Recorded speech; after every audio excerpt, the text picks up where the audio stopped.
E quanta gente ci sta? Buongiorno a tutti e bentornati a Liberamente, variazioni e scorribande qui su Radio Libertà. Allora c'è un aspetto che non è ancora emerso come merita, relativo alla sfuriata, ormai celeberrima, del ministro Valditara, riferita alle opposizioni mentre in Parlamento si discuteva il tema dell'educazione sessuale a scuola. Al di là della questione di merito specifico, che ormai si è persa completamente nella cagnara ideologica, per cui il punto del ministro, del governo e, devo dire, in primis della Lega, è mantenere la barra su due fronti. Il consenso informato delle famiglie rispetto alle attività di educazione affettiva e sessuale che si svolge nelle scuole, che, guardate, alla radice rimanda a un principio cardine di una società liberale ordinata, cioè al fatto che l'ultima parola rispetto al percorso educativo dei figli spetta ai genitori. L'alternativa, cioè che quest'ultima parola spetti allo Stato, è la radice di una concezione autoritaria e sì anche totalitaria dello Stato medesimo. Basti ricordare che secondo Karl Popper il primo nemico della società aperta era Platone, per cui appunto i figli erano materia che aveva a che fare con la Repubblica, non con i genitori. E il secondo aspetto è la distinzione addirittura ovvia, nel senso che sono due campi semantici diversi tra un'educazione sessuale, un'educazione al rispetto, un'educazione all'affettività e l'ideologia della confusione sessuale diffusa in modo prematuro nelle scuole, o addirittura proprio l'ideologia gender dichiarata, che si è verificata a volte, non è come dire uno spauracchio di qualche complottista, è una differenza su cui bisogna tenere la barra a giudizio del governo e anche nostro, peraltro.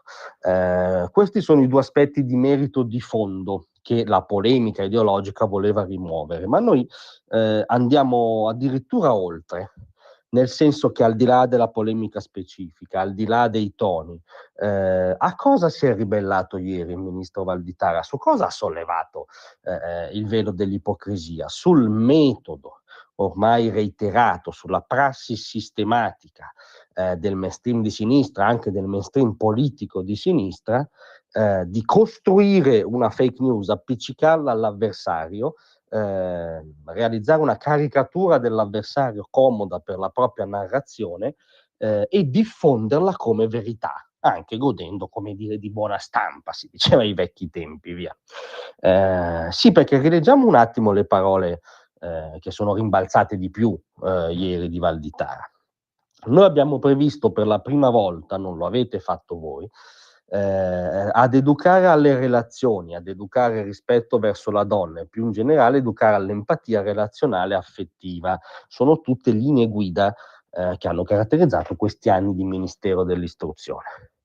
La vera affettività, quella positiva, quella delle relazioni, abbiamo inserito anche l'educare al contrasto della violenza di genere, qualsiasi violenza di genere. Quindi ha rivendicato diciamo quello che è stato fatto. Ma poi è più interessante quando dice è stato detto che con questo disegno di legge impediremmo l'educazione sessuale affettiva nelle scuole ed informare i nostri giovani sui rischi delle malattie sessualmente trasmesse. Falso. Cioè è falso ed effettivamente è falso, non c'è la rimozione di questo tema dalle linee guida. E poi c'è come dire, quello che è il falso oggettivamente clamoroso. È falso quello che voi avete affermato e devo dire che sono indignato perché è stato sfruttato un tema così delicato come quello dei femminicidi. Sono indignato che voi abbiate detto che questa legge impedisce la lotta contro i femminicidi. Voi lo avete affermato, vergognatevi da questo, vergognatevi. La cagnara successiva e tutta la commentatio di oggi sui giornaloni è come se si occupasse, diciamo, di una rissa da bar, ma al di là dei toni e della rissa da bar, all'interno della quale ovviamente i giornaloni prendono una parte ben precisa, è a nostro giudizio interessante a monte il fatto che Valditara ha detto no, non ci sto, cioè discuto la premessa, discuto il metodo praticato anche dall'opposizione, praticato quotidianamente dal mainstream intellettuale giornalistico. Ricordo che sono i giorni in cui importanti giornali del paese, importanti conduttori di talk show hanno tranquillamente inventato e rilanciato interviste mai avvenute di Giovanni Falcone e Paolo Borsellino, che hanno usato come clava nel dibattito sulla riforma della giustizia, scomodando questi due nomi che appartengono al pantheon della Repubblica, no? Questi due nomi eroici. E lo hanno fatto impunentemente. Oggi uno di questi, Marco Travaglio, chiede scusa in 2 righe e crede che sia finita qui. Pensate voi lo avesse fatto il direttore del giornale, il direttore di Libero, il direttore della Verità, sarebbe uno scandalo nazionale.